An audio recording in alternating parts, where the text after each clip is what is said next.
இந்த எலெக்ஷனில் தோற்றுருக்கலாம், ஆனால் நான் இன்னும் தோற்று போகலை. எனக்கு ஓட்டு போடாட்டியும் ஜனநாயக கடமையாற்றி மற்ற வேட்பாளருக்கு ஓட்டு போட்ட அனைத்து வாக்காளர் பெருமக்களுக்கும் என்னோட முதல் நன்றி. எல்லாருக்கும் வணக்கம்ங்க. 18வது லோக்சபா எலெக்ஷன் ரிசல்ட்ஸ் இன்றைக்கி இந்தியா முழுவதும் வந்திருக்கு. கோயம்புத்தூர் பார்லிமெண்ட்ரியில் ஏஐடிஎம்கே ரெப்ரசன்ட் பண்ணி நான் கண்டெஸ்ட் பண்ணியிருந்தேன். எனக்கு ஓட்டு போட்ட எல்லாருக்கும், எனக்கு ஓட்டு போடாட்டியும் ஜனநாயக கடமையாற்றி மற்ற வேட்பாளருக்கு ஓட்டு போட்ட அனைத்து வாக்காளர் பெருமக்களுக்கும் என்னோட முதல் நன்றி.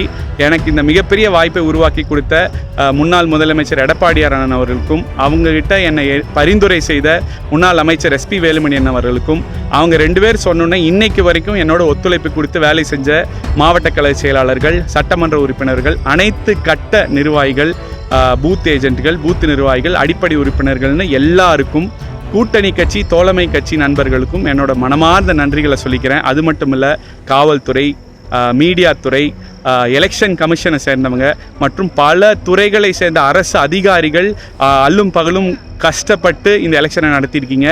உங்கள் எல்லாருக்கும் என்னோட நன்றியை தெரிவிச்சுக்கிறேன்.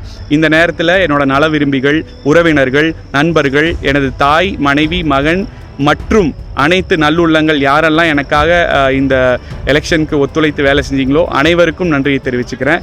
இந்த எலெக்ஷனில் தோற்றுருக்கலாம், ஆனால் நான் இன்னும் தோற்று போகலை. தொடர்ந்து என்னோட மக்கள் பணி தொடரும்.